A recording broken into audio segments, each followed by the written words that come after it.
All right, get in here, you beautiful bastions of freedom. We've got all the election updates right now. The election night is over. Honest to goodness, I cannot believe the Democrats just voted in a guy who literally had murder fantasies in written form, in text messages, owned up to it, and then they elected him after he wanted to shoot them in the head. I mean, we're going to walk through all of this right now, but that to me is by far the most insane thing that I've ever seen. It is indicative of where the Democrat Party is, where the far left is. This is going to send a whole lot of shockwaves across the entire system. I'm going to break it all down for you right now. I got all my tabs open, so make sure you hit that like button, subscribe to the channel, turn the notification bell on. The fight is clearly not over, and I'm not going to sugarcoat anything. I'm going to tell you how it is, because that is how we win and save this country. All right, let's get in here. Audio, video, 5x5. Just make sure you guys can hear me, see me, and we are going to dive right in as soon as I get the confirmation. All right, good stuff. Excellent, guys. Let's dive right in here. We have got to talk about some things. So, you, of course, can follow me at Braden LOA on X. I would love to have you over there because, quite candidly, guys, I told you in many, many videos, you're going to have Democrats win elections. Now, these are all very deep blue areas, so I am going to put that disclaimer out there. The Democrats are going to win elections, but you have two options, and this is my pragmatic side. You can either go down the road of basically saying, no, it's because of this one thing, XYZ, XYZ, XYZ, or you can take proactive steps to figure out what just happened and actually change. If you want a really good change to win, by the way, not change your beliefs, change to win. If you want a really good example of that, look at the far left right now and what they're going through and not acclimating to changes in the culture and the general consensus of humanity. Yeah, so let's get into this, guys. We've got to talk about all of these things. Excellent audio, video, good stuff. Let's get into this, guys. I'm going to be honest with you. I'm going through a few feelings real quick. This one right here is hilarious. The walls are closing in on MAGA, and they know it. Okay. All right. Come here. Now we're going to have a moment of reality. 3 Dems win, and they sweep all in blue areas, not purple states, blue cities and states. And they install somebody who literally wanted to fantasize, or did fantasize about the desire to murder children with bullets in their heads. And that's perfectly fine, and that's indicative of the entire national party. Really? Okay. Here's the brass tacks of this. They won in New York City for the Socialist. They've already done that before. Shocker. They win in Virginia, which was a sweep, which honestly I expected them to get 2 out of 3. I thought that the psychopath who wanted to kill children was going to lose. That one didn't happen, which is much more on Democratic voters than on anything else. I'm just going to openly say that one. And then they won New York City, Virginia. There's something else they won that I'm just completely blanking on right now. It'll come up. But that's the big New Jersey. They lost. They won New Jersey. We're going to dive into all of it, guys. Let's get in here. We got to talk about some stuff. But this whole the walls are closing in on anybody who's conservative is really funny, especially since everyone in the country, a majority of the country is conservative. All right. This one, we're going to start off New York City. Zohran Mamdani. He is the projected winner. Well, who could have seen that coming? I mean, good Lord. Woo! I guess Alabama's going to go blue now, right? Okay. And fair warning, I'm going to be sarcastic and mock them a little bit on these types of things, and then I'm going to be pragmatic on some other things. So just buckle up, because we got a lot of work to do. New York goes Socialist. Congrats, enjoy your free everything. All right, let's just move on. That's not a surprise. This one, Virginia governor, projected winner. This is Abigail Spanberger. This one, I had very low hopes that Winsome Sears or Earl Sears was going to win, only because the polling and the messaging and the campaigning and also where the money distribution was. I wanted it to happen. I didn't expect it to happen, particularly when you look at all the things that were going on in our culture at the moment. You've got Trump in power. You have the Democrats who have no power whatsoever. That leads to an animated base. Virginia is a blue state. It's not a purple state. It's a blue state. And the outlier of Glenn Youngkin was bound to be upset at some point in time. So I wasn't totally surprised that this was going to happen. Now, as I continue through here, this one, we're going to do an autopsy on a postmortem once we get all the numbers in, because this one shouldn't have even been close. In New Jersey, they won the governorship, But here's the real big secret that the left doesn't want to tell you, because they're going to go out full bore saying that MAGA is done, referendum on Trump, no one likes Republicans, no one likes MAGA, everyone hates conservatives, liberalism's the way, progressives in the way, social in the way, ha, we win, basically being all themselves. This is the big thing. New Jersey was within 1 point in polling. That's a blue state that should not even been close based on previous norms. Okay? You can't put a big win, oh my God, we came down from on high and we, stole fire from the pits of hell to warm the entire earth because we're amazing. No, you barely held on to a blue state. Congrats. All right, let's keep on trucking. Again, I'm going to keep on being extremely real with you. So, here's the first one I'm going to show you. We're going to see a lot of this. And as you guys get in here, like that video, subscribe to the channel, turn the notification bell on. The chats, the emojis, and the comms are incredible, and they help everything engage, and thank you for that. All right. So now this part, George Conway, this guy's a far left progressive, just good Lord, this guy's kind of seems like a blue tsunami is about to hit. And this is what you have to understand if you are on the conservative, the Republican, the MAGA, whatever you're on, right? You have to understand they need wins so that they can come out and say, oh, there's going to be a blue tsunami and everything's going to be rejected because their worldview was rejected 12 months ago. So what they have to do now is they have to say, no, it was something else, it's an outlier because the problem's not with me, it's with someone else. That's what they do. It's projection. That's human nature. But with this right here being a blue tsunami coming, you really think a blue tsunami is going to come based off of 3 blue states that are going to be going blue? I mean, so when Alabama, Arkansas, and Mississippi go red, are we going to sit there and go, red tsunami on the way? No, that's not realistic. But let them have their dopamine hits. I mean, they've won. Go team. But it does not mean that all of a sudden everything that we care about is dead. I mean, good Lord, these people, they're always the same. Let's keep on trucking. So this one, I found this one interesting because this is a little clip, brand new coming off. This is something that was just posted up on X from the show. I think it was within an hour from now. This is Bill O'Reilly talking to Chris Cuomo, okay? Watch what happens in the analysis on what the midterms are, because this is an interesting analysis piece I want to bring to you. Again, this is all cutting out right now. I've been collecting it. Let's go. This has nothing to do with the midterms. Zero. And the reason is so many things are going to happen between now and this time next year. And it's going to be a completely different country than it is now. Now, I can't predict which way that's going to go. Then how do you know it's going to be a completely different country? Because there are so many things that have to be decided. There are too many undecideds. And you can start with the Supreme Court ruling on the tariffs. You can start on that. And they'll rule in Donald Trump's favor because of the 1974 law that Gerald Ford signed into. They have to. The Supreme Court can't change the law. It has to uphold what's already been in precedent. Now, they'll rein Trump in a little bit. But that will give Trump then a free field to see if in the next 8 months the tariffs can kick in to bring prices down and to help people. All right, let me translate this out for you because I speak politician. What he's talking about when he says a different country, this is a little bit, objectively, I told you I was going to be realistic and pragmatic. This is a little bit of copium. It is. It is a little bit of copium. Here's the reality of where it's coming from, and here's the reality of where we are. He does have a valid point. Bill O'Reilly does have a valid point on the stance of if economic conditions improve and if tariffs continue to come in and they bring the cost of living down and housing down and cost of goods down, yeah, that will have a positive boon on the election. That always has a positive boon on the election. That's not a new thing. That's a standard status quo thing. It's the election stupid is a well-known phrase for a reason. I mean, the economy stupid is a well-known phrase for a reason. That's of course, that's reality. But there's a little bit of copium.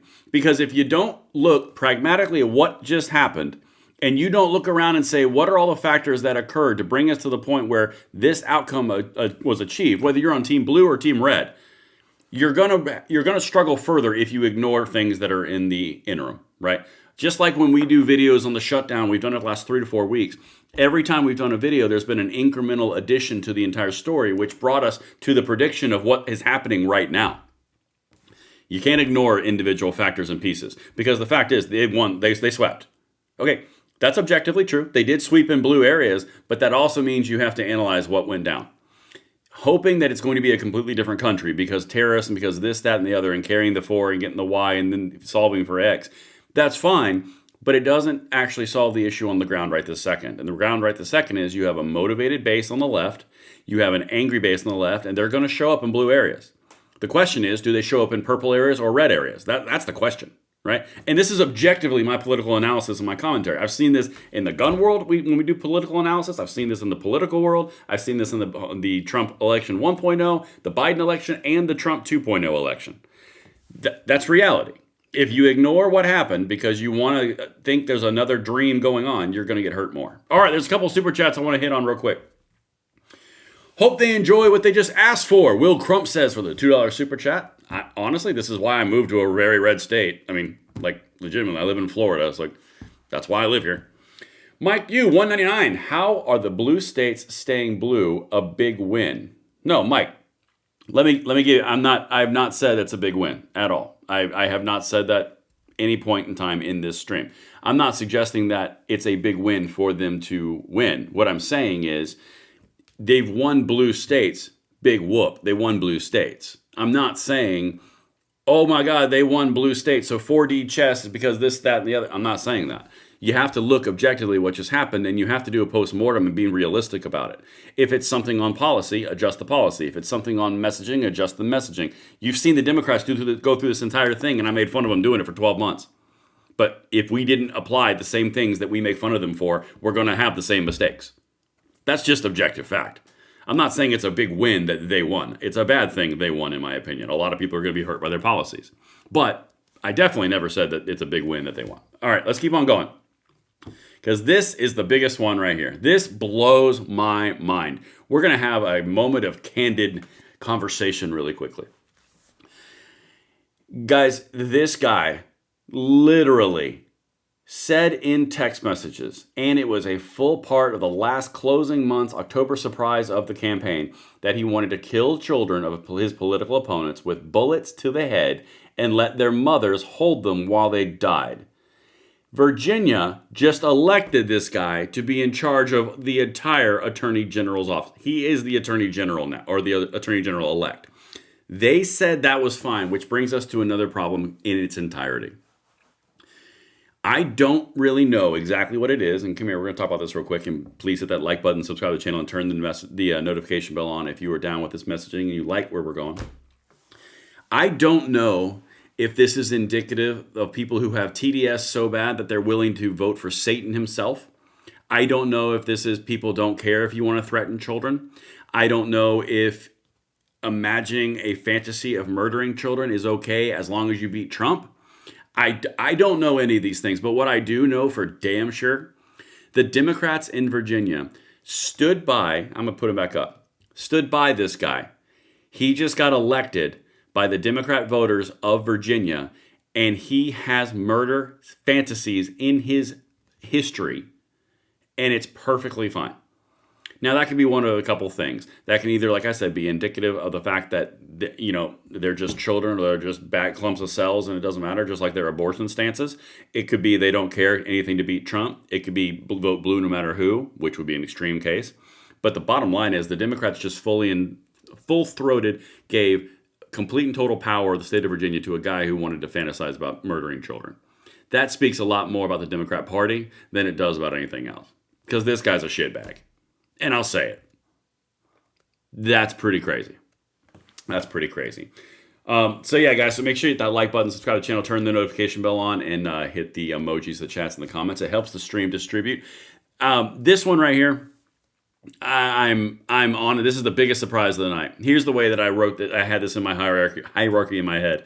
I don't do predictions ahead of schedule just because I don't like predictions. I like to live in hard facts.